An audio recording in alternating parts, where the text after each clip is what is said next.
Assalamualaikum warahmatullahi wabarakatuh. Berjumpa kembali di channelnya Khairul Usman, channelnya untuk kita semua. Kali ini saya akan berbagi tentang sesungguhnya menikah itu lebih cepat, lebih baik. Saya teringat dalam sebuah buku karya Bung Karno, Presiden pertama Indonesia.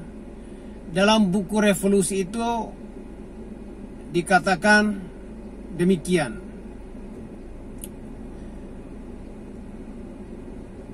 Sesungguhnya menikah itu adalah pintu gerbang untuk meraih sukses. Sukses apa saja. Karena itu di dalam alinea karya Bung Karno itu dia berkata, wahai para pemuda dan pemudi,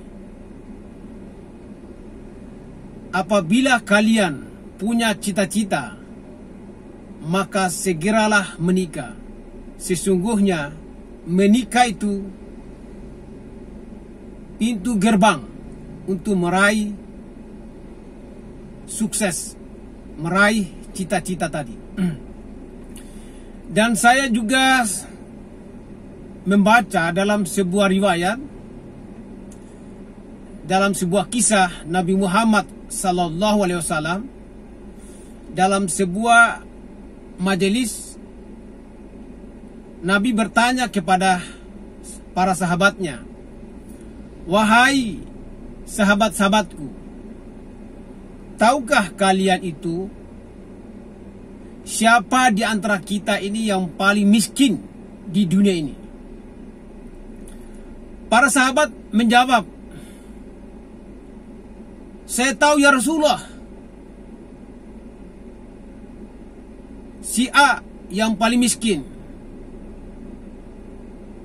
Nabi berkata, kenapa dikatakan si A itu yang paling miskin? Sahabat itu berkata, karena saya tahu si A itu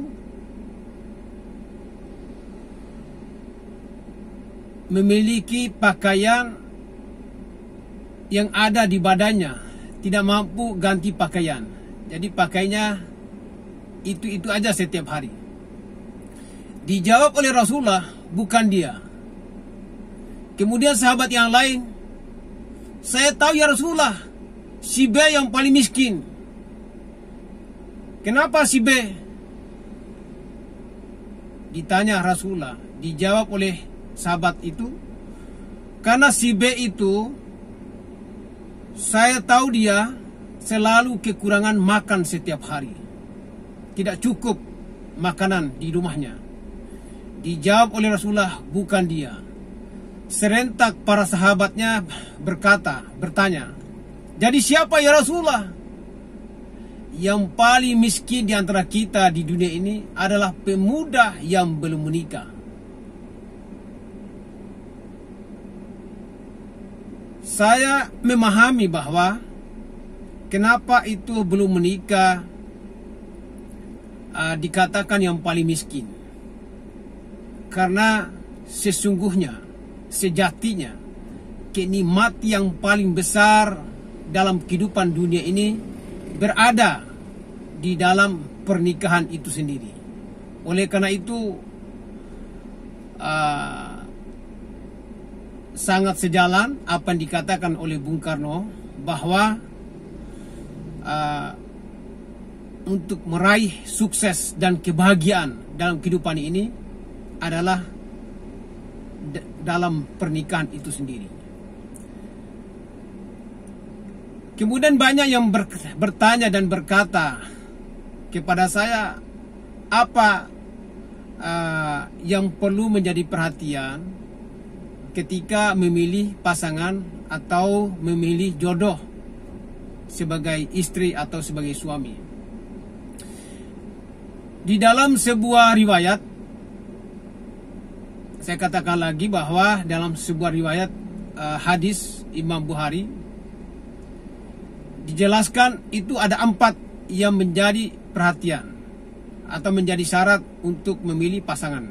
Yang pertama, ekonominya mapan. Yang kemudian, cantik atau gagah.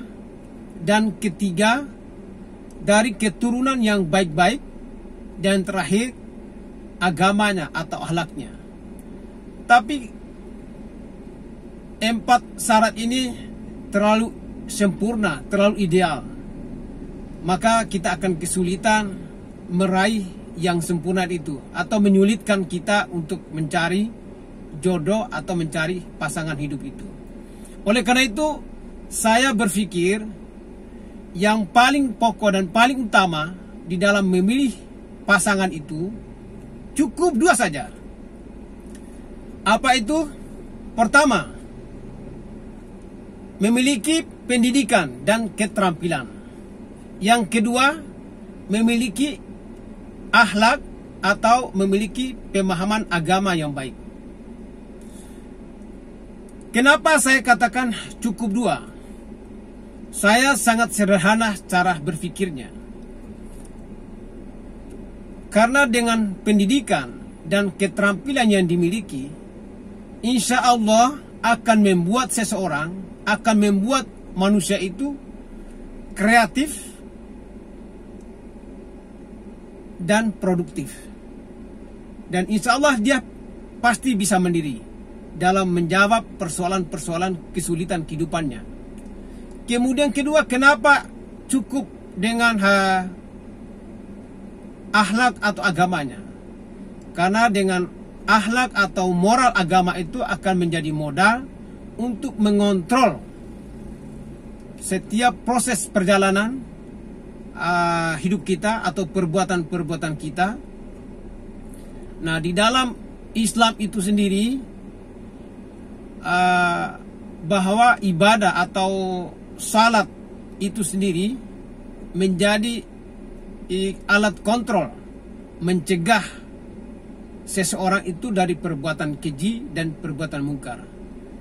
Allah berfirman di dalam surat Al-Ankabut ayat 45 dikatakan demikian. A'udzubillahi minasyaitonirrajim. Bismillahirrahmanirrahim. Inna salata tanha anil fahsya'i wal munkar wala zikrullahu akbar wallahu ya'lamu ma tasna'un. Sadaqallahul azim. Artinya lebih kurang demikian. Sesungguhnya salat itu mencegah kamu dari perbuatan keji dan perbuatan mungkar. Wala zikrullahu akbar. Sesungguhnya mengingat Allah. Sesungguhnya salat itu sangat utama dan paling pokok dari ibadat-ibadat yang lain. Wallahu ya'lamu ma tasna'un. Ketahuilah sesungguhnya Allah itu maha mengetahui apa saja perbuatan kita, di mana saja, kapan saja. Sesungguhnya Allah maha mengetahui. Sehingga dengan moral pemahaman agama itu insya Allah akan menjadi kontrol perbuatan perilaku kita. Oleh karena itu saya percaya sekali bahwa sesungguhnya orang-orang yang senantiasa taat beribadah, taat salat, terutama salat 5 waktu, kalau dia benar-benar menjalankan, menegakkan salat itu, maka seseorang itu dia terjaga dari segala perbuatan-perbuatan keji dan perbuatan-perbuatan mungkar. Dia insya Allah produktif, mandiri, dan kreatif di dalam kehidupannya. Demikian dari saya. Semoga apa yang saya sharing kali ini bermanfaat untuk sahabat-sahabat saya. Dan untuk saya, semoga apa yang saya lakukan ini adalah menjadi amal ibadah buat saya sendiri. Sampai jumpa di channel, di produksi yang berikutnya. Ikuti terus apa yang saya sharing. Semoga bermanfaat bagi kita semua. Demikian dari saya. Assalamualaikum warahmatullahi wabarakatuh.